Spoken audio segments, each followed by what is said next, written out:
Hello, everyone, and welcome back to the Barely Bookish podcast. Today, we are continuing on with the Aeneid with Jade from About a Book podcast. Eve, how are you? I don't know. I'm saying that to the listener, but I hope you're doing good. If you're, having some downtime listening to this episode. Yeah, truly. I mean, I always like for some reason assume people listen to it in the morning, but I think that's because it's when it comes out. But I'm like, I usually listen to podcasts in the afternoon.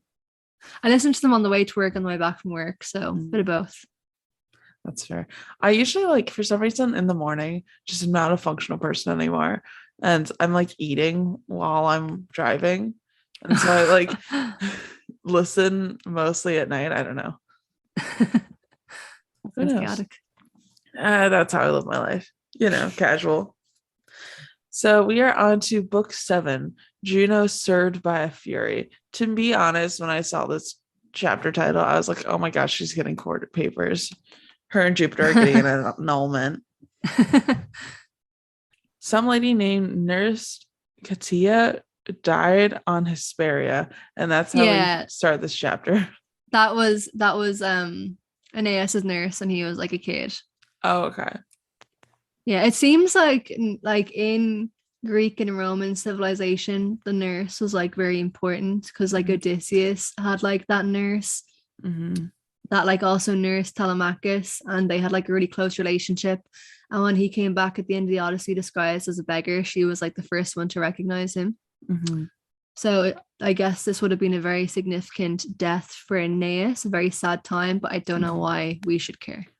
I know. And it's like, again, with Virgil, I can't tell when things are taking place. So I don't know if this is like a flashback or if like this is like a brief pause and he somehow came home for it. And then I was like, all right, back again. Like, or did she come with him? Like, she came with him, I think. Oh, okay. Because I maybe I missed it, but I feel like they didn't go into like detail about who was actually on the ship with him.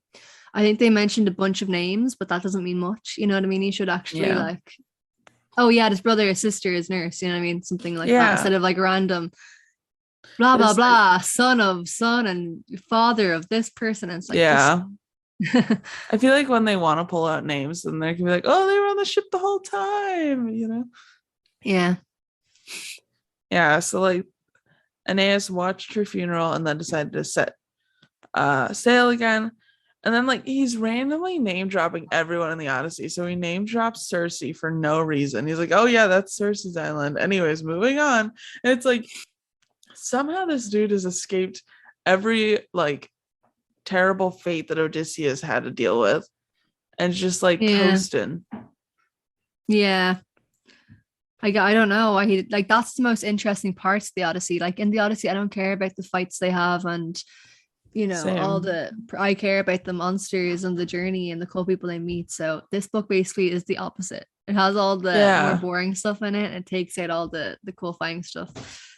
I know. I'm like, I don't really care about any of this. Like, I'm just so annoyed with it's strange that like they didn't like cross paths at all. Like did he leave before Odysseus? Did Odysseus leave after? Like, why is nobody mentioned like, oh, Odysseus was just here? You know what I mean? Yeah. Because like you have to assume they left at the same time because he left at the fall of Troy. Well, Odysseus would have left probably a couple days later. So maybe but still, you still would have feel like they would have you sort of thought that there'd be some word, especially when they go to the underworld and it's like, hey, Odysseus is just here, like Aeneas is just here. Odysseus goes to the underworld like a year after, so it'd probably be like, oh, Aeneas was right here, but because he's copying the Odyssey so much, I don't know, man, this book, it's fan fiction. It's fan fiction that maybe should not have been survived for so long. Literally should have been preserved. As I said, the only reason that it has been preserved is because people thought it could justify Christianity in Rome. I hate that. I really do. It makes you wonder like all the other like Greek and Roman texts that have been lost to time because maybe they were against, maybe they were too pagan or something. I would have liked those better. Listen, the more the gods in every book, please. So much more fun. I hope that in Dante's Inferno, when Mhm. Dante meets Virgil, he tells him how bad this book is. Because Yeah. he meets Virgil in the underworld. We call it the underworld in Celtic folklore, so that's why I get confused. Well, Okay. in the underworld, I wonder what layer of hell Virgil ended up in. Whichever one the worst is. He deserves it. Yeah. and We have and to read that one. Homer's in the Elysian fields, he's in the greatest part. Vibing. Yeah, I know. I need something better after we read this one. So we're gonna have to read Dante's Inferno and I'll just have to do hope. some hope maybe that is better. I don't even know. I'll have to do some research. And then it's like it's gonna be me reading Dante's Inferno. No, please. I just feel like we had to go through this one because we've done the other two, Mhm. important texts. Listen, we're reading it so no one else has to. Exactly. We're That's what it saving you comes down time right to. now, guys. Truly. So, my note says they avoided her island because they don't know how to have fun, which is a fact. Yeah. They could have had a So, nice feast. They got to turn into pigs for a while. You know what I mean? well, I don't think Aeneas could have gotten them out of that situation. No, he couldn't have. He's lame.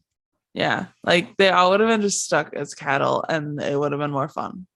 He'd probably be one of the assholes that tries to take advantage of Circe on her island. Probably. Yeah. He's not even mentioned in Madeline Miller's Circe because they don't even meet. Yeah, which I'm honestly fine with. Cersei's living her best life. Yeah. So someone named Latinus gets a warning about Latin kids, and I was like, okay, thanks for the warning. I don't know. I try and ignore all the warnings because then it's just spoilers, It is completely, yeah.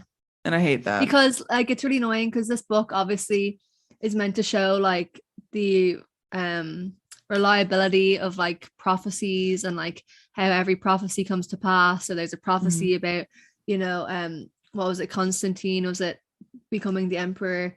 So like, but like it just spoils things for the reader, like I know the whole book is to show that prophecies are true and they come to pass, but as a reader, where's the suspense, Yeah. I skip over it every time because like we the just Odyssey had some of those too, and I was like, no. like we just got to remember that this was just propaganda. Yeah. Propaganda first of all, entertainment maybe last on the list. I mean, honestly, you can see the propaganda in this every single time you read it, I feel like. Yeah. Like every page, I'm like, wow, that's a whole lot. So Aeneas has a feast, and then after the feast, he decides to have everyone in squads to find like he sends everybody out in little groups to find the people of the island. So like in the morning they could just like scout out. I don't know. So then like they go to the king and they basically are just like, hey, what if you just gave us part of this island? And like the worst part is the king's like, yeah, okay. Like what king would be like, yeah, totally sure, I'll just give you some of this island, whatever. Because he is meant to be the founder. You know what I mean? Yeah. Like this is when they've I can't remember the political significance, but this was somewhere that was involved in the recent Roman politics. So it was like wasn't just like a random island, like this had like political significance. So when people read it, they'd be like, oh, that's why all this drama is happening right now, Okay. I just think it's funny that it's like Aeneas just lives life on the easy mode. Yeah, because people word just kind of goes around that he's like born to found Rome. So then he's like, oh my god, you're going to be a great leader, you're going to found Rome, like you, of course you can have part of my island. Yeah, of course. So the king's like, yeah, but I want you to marry my daughter. And Aeneas seems like pretty chill with that. So like of course Aeneas' wife dies so he can marry someone else, like because he lives life on easy mode. So Juno decides that she's like, what if I just like destroy both countries? And honestly, Am Juno, I the drama? yeah, the drama. Juno's the only one putting in the work to make this book interesting. Like Yeah. honestly though, she's like, what if he didn't have life on the easy mode? What if he instead actually had to work for something. So then Juno recruits Alecto, who I know from Hades the video game. If you have not watched Hades the video game yet, No. oh, What is it? Hades. It's on Switch. It's like a nice. It's kind of like I a have dungeon crawler. Switch. Oh, it's so good. Honestly, if you want to see the gameplay before, I think it's still up on my Twitch channel. So you can like watch the gameplay before you decide you actually want to play it. Or you can watch a YouTuber. Good. It's so good because it's got a little bit of Greek mythology in it. Not a whole ton, like it's mostly about like dungeon crawling and beating the game, but it's got quite a bit. But Alecto is one of the Furies you have to fight. You fight her, Megara, and another one. I can't remember her name. Oh, I don't remember. Oh no. It's the other sister. They're like three sisters. Yeah. Isn't there a book about her? Or am I imagining that? Maybe. I don't know. So yeah, there is a book called Alecto. Oh, really? Electro. Yeah. Ooh. Yep. Is it rated well? Well, I've never heard of it. Fair enough. This one here, book 1. But there's another one I feel that's like, I think it might be about a Fury or something as well. But anyway, let's carry on. Okay. So, Alecto's like, Juno recruits Alecto and has her break up this marriage, and Alecto is like, cool. So she plants a snake in the king's wife's heart. And then the king's wife's like, I don't want this marriage to happen. Do you have no respect for me? Do you not care about our kid? And I'm like, go off. Sounds good. And then they get all the ladies of the island to basically start this war. And because the queen is like, would you want your kids just randomly married to some stranger? And they're like, no, I wouldn't. And it's just like, then join me. And I love that. All the Karens, you know. Yes. Love it. So then like randomly some family has a pet deer and it gets killed, presumably by a member of Aeneas's crew. But I'm like, why did you have a pet deer? Where did this come from? I had a dream last night that I had a pet donkey, and I'm like wondering the significance, the spiritual significance. Maybe there is a significance for a deer, but I think there was a prophecy about a deer being killed. Mm-hmm. So when this deer is killed, it just, more prophecy, more excuse for fighting, basically. Yeah, it reminds me of that scene where like in the Odyssey, he's like, don't hunt the cattle. Yeah. And they're like, oh, I think it's trying to mimic that maybe a little bit. Who knows? Probably. Dude, I wish I could just like copy someone else's work and then be like, oh yeah, ta-da, I made a story. And then I get remembered for thousands and thousands of years. Well, you see, it's not just because this book, he is also like a very like good air quotes like political writer. Mm-hmm. Like, so I guess he's kind of trying to get like a politician to write like a fantasy book, Yeah, I wouldn't want to read it. I'm scared. Could you imagine? Oh my goodness. Yeah, that's basically what it is though, because like he got commissioned to write this and he's like, yo, I don't need you to write this, and they're like, big paycheck, and he's like, okay. What a mood. It's like my boyfriend works like in marketing, and he always has to like get like, he works like for like a company where they have like engineers, and he has to kind of like go through the engineers like CVs and kind of like correct them and fix them up and kind of put them into a big document. And he was like, engineers, like they're so smart, but they just can't write CVs. Like they just can't like, so it's like, that's just like Virgil, like his mind was like so political, but it just wasn't good for writing fiction or entertaining novels. Yeah. Yeah. It's weird though, how people have different strengths like that. I know. It's wild. I wish I don't have an example. I was trying to think of one too, but I like your example best. I mean, honestly, I couldn't imagine being like someone coming up to me and they're like, you have to write a nonfiction biography. And I'm like, actually, I'd rather die. Please no. Yeah. And then they're like $1 million. And they're like, when would you like to be interviewed? If someone paid me copious amounts of money, I would pretty much do anything at this point. Yeah, so that's what position he was in. Because like he is seen like favorably in history. Like there's a lot of biographies and stuff written about him and the work that he did. So yeah. And then he just wrote this trash novel. Yeah. But it still is like a classic text as well, as we said. So it's a bit strange, but my opinion is definitely the weakest of the three. My favorite are Odyssey, the Iliad, and then the Aeneid. Yeah. See, like I was trying to think this morning. I was like, is it that I don't like the translator or is it just a bad book? And it's like, I didn't like the translator for the Iliad, but I still prefer it over this. Yeah. So that's why I'm leaning towards bad book. But there has been some like good parts of it too. Like the Dido storyline was like fantastic, chef's kiss, top you know. tier.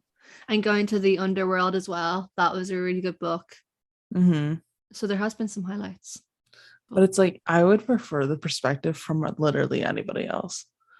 Yeah. Like if I could get Dido's storyline from Dido's perspective, perfect. Or it'd be good if like it was one of Aeneas's men and he's just like, Aeneas, what the heck is he doing? I want to go home. He's a terrible leader. But everyone's saying he's great. Yeah, I'd love that. Or they're like, he says he's gonna found Rome, but like, why? Very good. So basically this killing of the deer starts the entire war. And then Hercules is there. He just name drops Hercules. And I'm like, if Hercules is there, of course I'd like to hear about Hercules more, please. And then they're like, oh, he's just there. Anyways, moving on.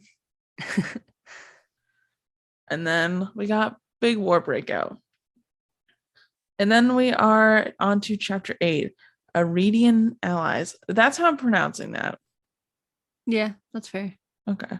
Yeah. We'll see. Everybody can correct me on Instagram or whatever. So basically, this war comes out of fully nowhere. And then a river god tells Aeneas that he needs to go pray to Juno so that she'll stop hating him, which is a mood. A whole mood. So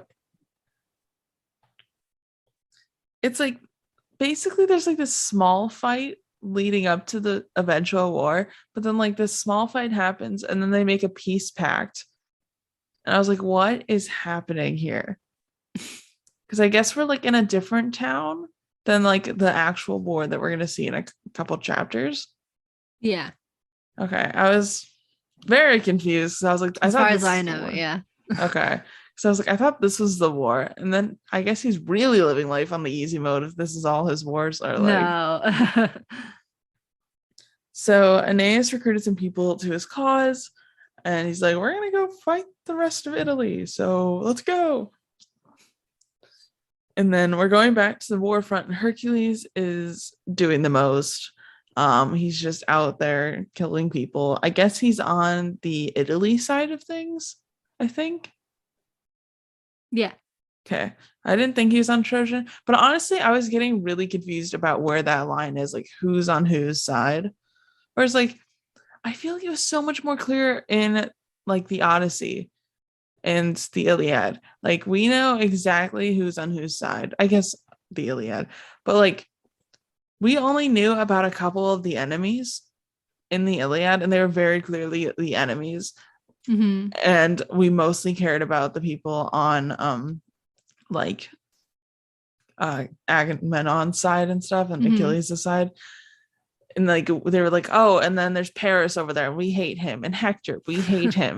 And it's like in the same like sentence it clarified who these people were, but like in these chapters I had no idea who was who the entire time.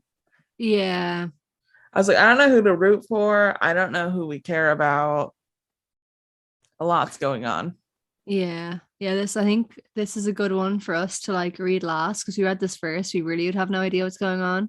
Like if you've got no background of the Trojan War.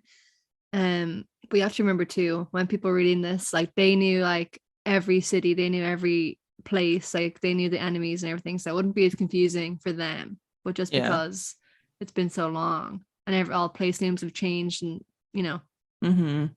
yeah.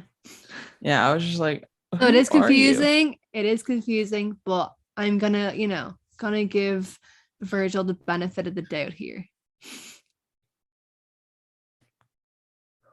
Yeah, that's fair. I was like, I just wish that he had written it in mind for it to live up to time a little bit better. Yeah.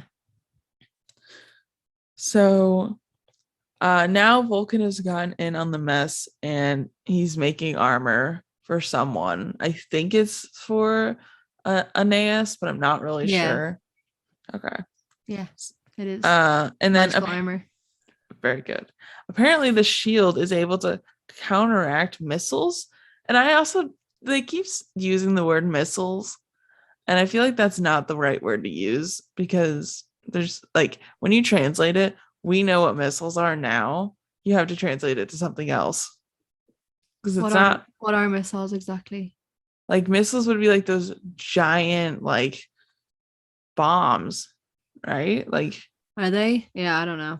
okay, missiles are like the rocket looking ones, you know? Oh yeah. Yeah. Yeah, maybe So they would have been kind of like more kind of cannonball type stuff. Not cannonball yeah, exactly, but I just feel like they should have used a different word when translating it because it's like it makes me think that they've got like it's nuclear crazy weapons now. technology. Yeah. Yeah. Yeah, Vulcan's like got to do his best. He's like, this is 15 inches of pure steel for you. But I don't know. I don't know why they chose that word. I think there's like other words they could have chosen to like Yeah. portray the same thing. So Venus gives him this new outfit so that he can go into battle.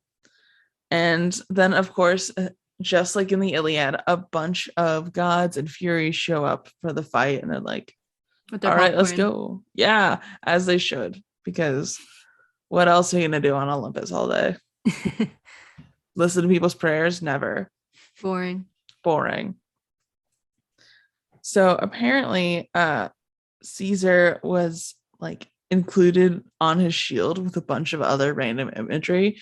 Mm-hmm. They're like, oh, this is like everything that's going to happen in the future. Look, Caesar's right there, Yeah.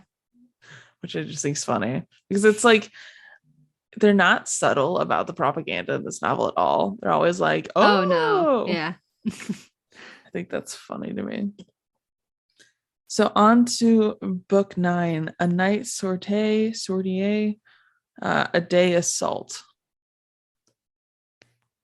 Fun title. Seems like they're gonna go to a little dance party. Isn't that what sortie is? A soiree. Soiree. Wow. Yeah. Soiree. No, you know what? I could re-record that. That's staying in. I need everyone just to get the little giggle.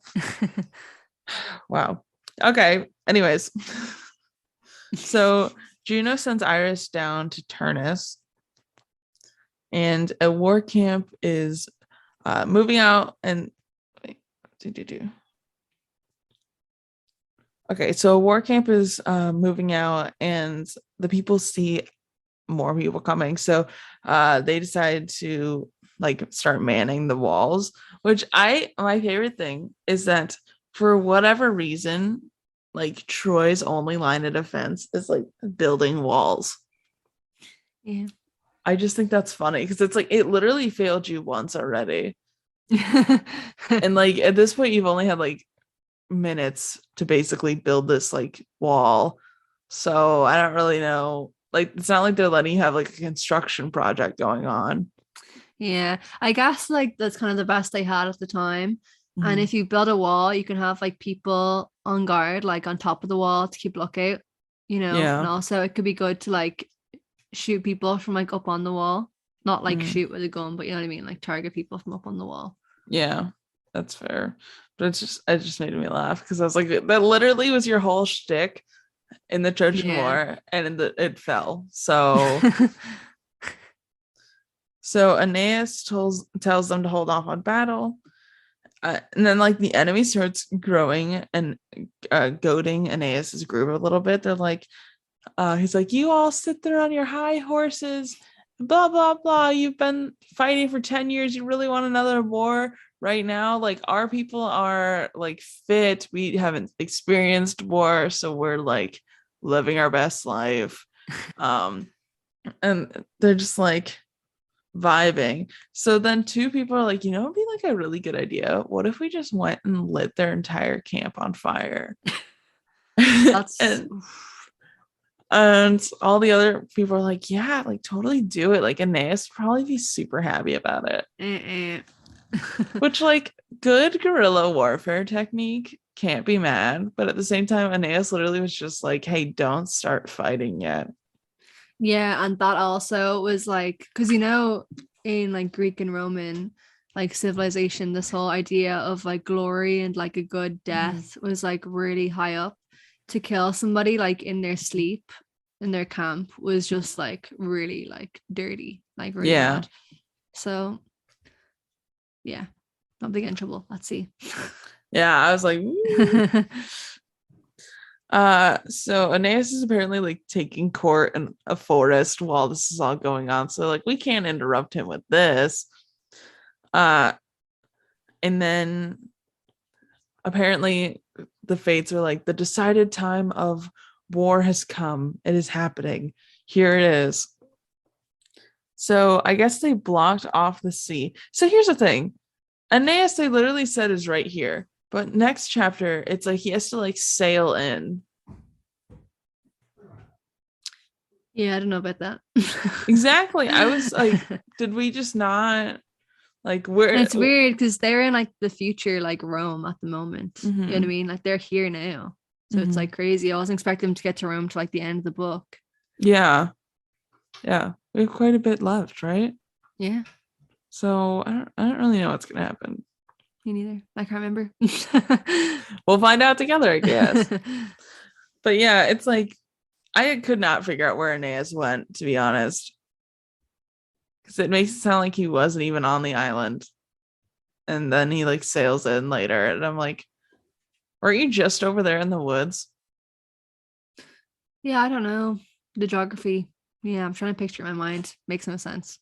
Yeah. Am confused. Anyways. So I guess the gods like blocked off the sea so that the Trojans get stuck in there. So there's like a bunch of sandbars and stuff, so they can't get out. Mm-hmm. And they like start giving them like a little pep talk. Like the Italians start giving themselves like a little pep talk to get through the war and to defeat an Aeneas. And then they say Aeneas stole his bride, but her dad literally gave her to him. So I don't know. Like again, women shouldn't be property and they should just be able to choose their spouses. But like still, I was like, this is a bit of a stretch, but okay. So the Trojans also seem to only know one line of defense. Oh wait, I just said that. Sorry, I got lost in my notes. Right. So then they like straight up start roasting the Trojans. And then as the Trojans are watching the Italian camps, they see them like relaxing and playing games. And it starts like really stressing the Trojans out. Because they're like, oh my God, if they're this relaxed, like they're going to kill us all. Which I thought was funny because they're like super overthinking this. Because it's like, if your entire like life you just are assuming that no one ever battles each other at night, like wouldn't you just like vibe for a little bit? Yeah, true. So the Trojans are kind of thinking of like attacking at night, which is brutal, as we mentioned. Dirty. It's bad. It's like fighting someone and kicking them in the balls. It's just like you don't do that. You know what I mean? Yeah. I still am like, yes, get interesting, please. Yeah. So the Watch wants to go talk to Aeneas about raiding this camp, but they didn't because like who knows where Aeneas is at this point. So then the two guys go off to go start raiding the camp. And they kill like so many people, that are just asleep. They just like stab them all. Like they list names and stuff, but I'm like, again, I don't know who any of these people are, so whatever. And it's like the funny thing is like we're supposed to be rooting for Aeneas's group, and it's like this is pretty messed up, my guy. Yeah. So I don't know how to feel about that. Yeah. Well, it's more Aeneas's men than Aeneas. You see, Aeneas is perfect. He can't do anything wrong. It's his men that have led him Scapegoat. astray. He has a scapegoat. I can't. I don't like Aeneas. Like that's the thing. I think times have changed because nowadays people don't like a perfect like protagonist. You know, they like someone that's like, a bit like, complex. Whereas like I feel well, Odysseus was a bit complex because he could be like an idiot, but he's also like a hero. But I feel like Aeneas is just like so one-dimensional. Yeah, he's not developed. He's just too perfect. Yeah. And I just like don't care about him at all. Yeah. Because it's like even Achilles is like this perfect warrior or whatever. He was like kind of a trash bag. So like he's more fun. Yeah.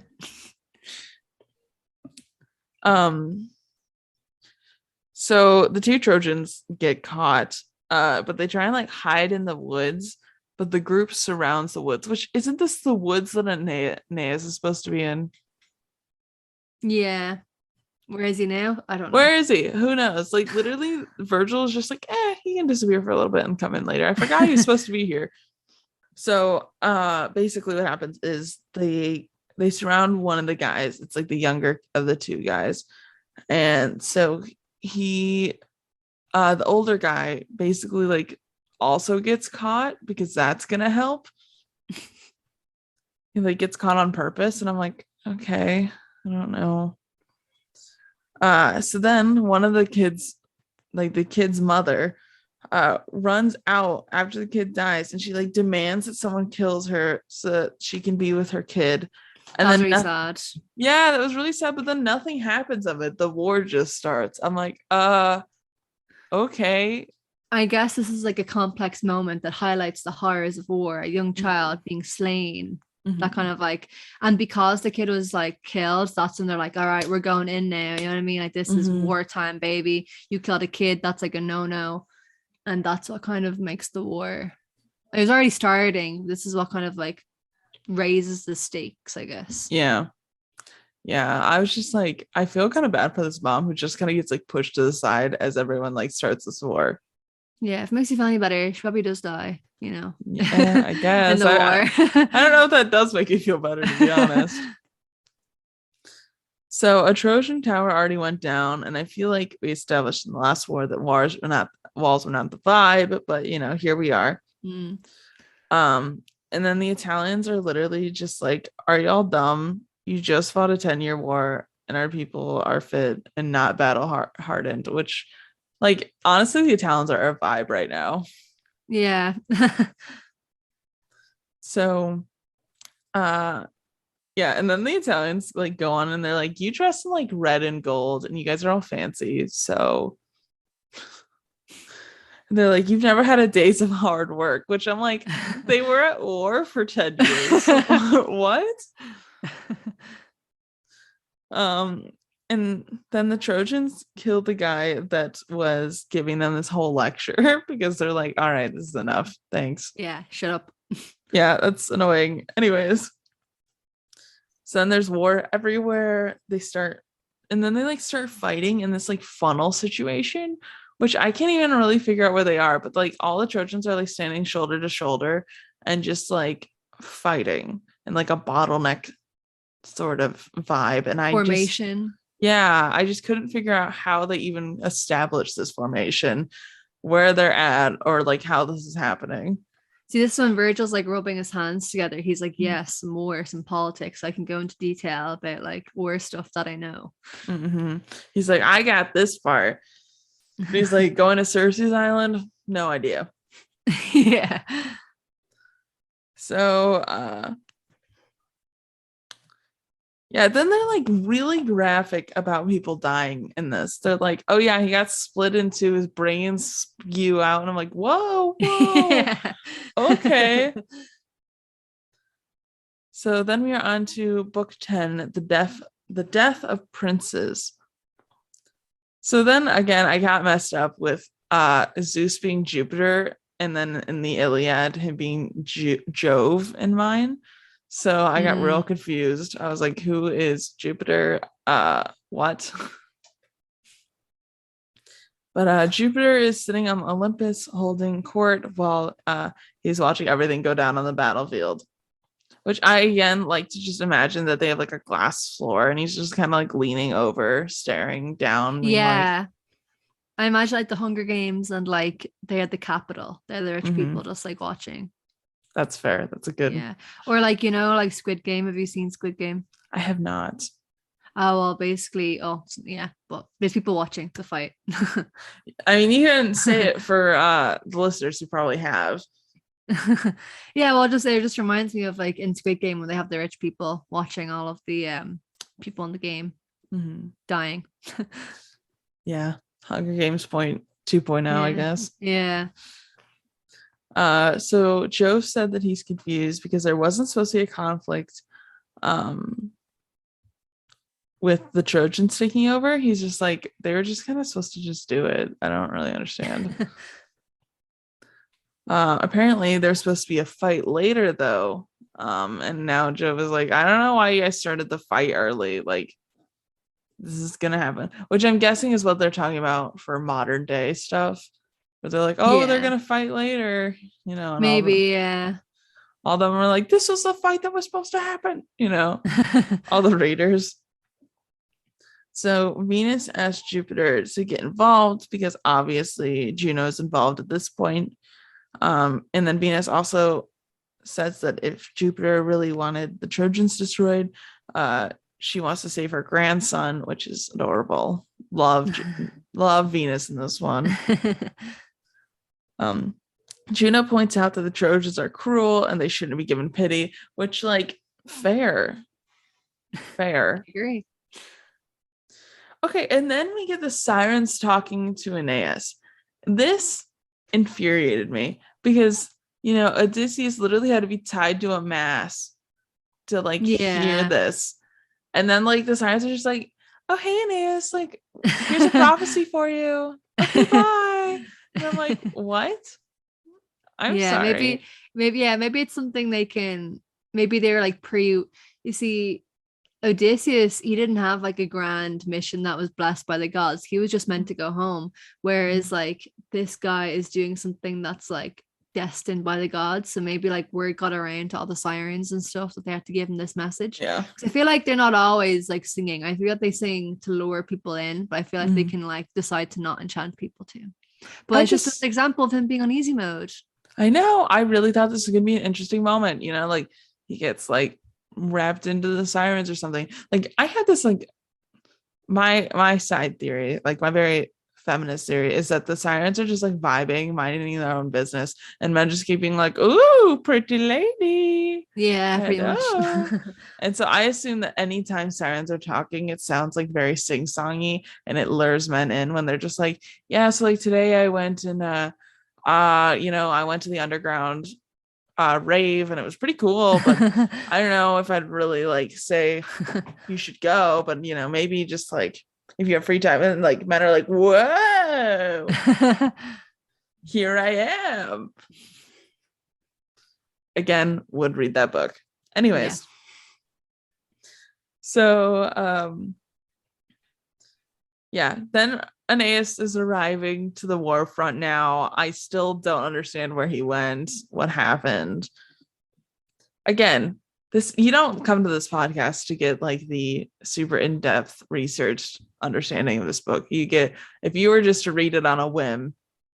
Yeah, if you're reading this and you're like, I don't know anybody else who's read this, I need to talk to people that also, maybe, is it just me that think it's bad? I need to talk to other people about it, We're here for you. Yeah. Don't you worry. So you're not dumb. Everybody finds this book stupid and difficult to read. Literally, though.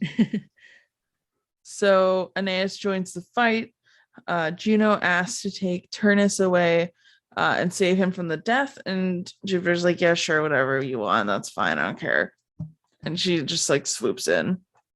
And then the Italians are like feeling disgraced for some reason. And I'm like, it's just war, baby. I don't know. Yeah. And then Juno also keeps like the leader from killing himself. And then someone does kill themselves when their son dies. I'm like, ooh, there's a lot of like self-inflicted death here. Yeah. And we haven't really experienced that in the other two books. So I was like, whoa. True. We haven't. Like, what's going on with Virgil right now?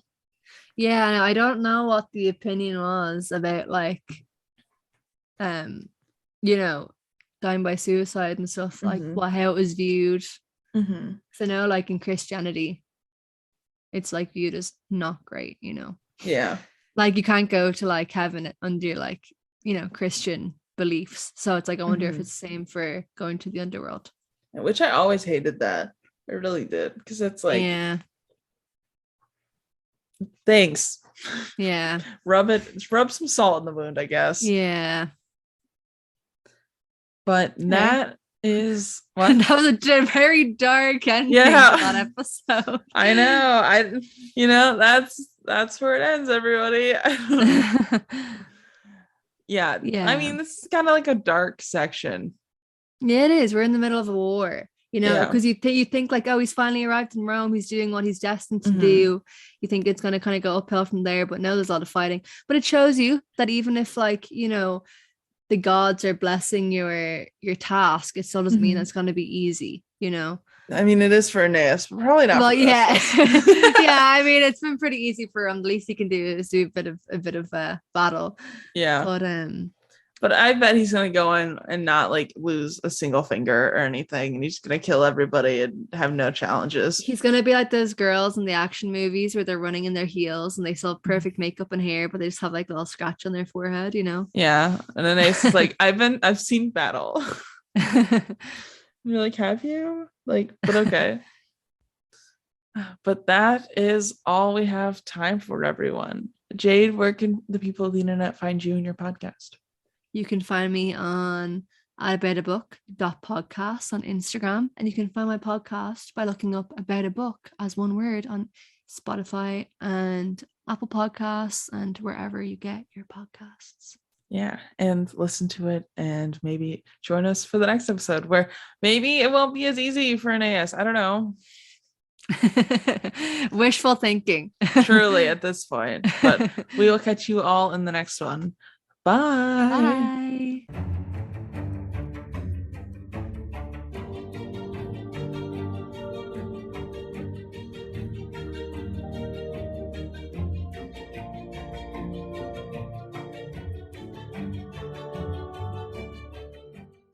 Thank you all so much for listening to this episode of the Barely Bookish podcast. If you want more content, please consider checking out the Patreon. There is exclusive episodes. You get all the episodes early. You get them on Monday morning instead of Wednesday morning, so a couple days early. Plus you get some bonus episodes and maybe a new little mini-series podcast. Possibly, maybe. And you can get that all for as low as $1 a month because it's all donation based. So whatever you feel like donating, and it goes towards helping support the pod and improving this podcast. But speaking of improving this podcast, if you want to help this podcast grow, please consider sharing this podcast with a friend. It's the best way to really get the word out. And, you know, I can improve and maybe get some sponsors one day. I don't know. We'll see.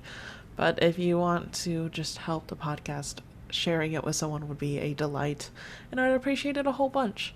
So after the Aeneid is over, we got one more episode. After that, though, we will then be talking about Emma by Jane Austen with Bethany from Prince Kai Fanpot. So that'll be fun, and I hope you all will enjoy that. But that is kind of all I've got for today. If you want to find me, I'm at Barely Bookish on literally everything, and I can be found everywhere. But yeah, you all have a lovely day. Our theme song was created by Raphael Crux. And our logo was designed by my little sibling, Sarah. Thank you. Have a great day.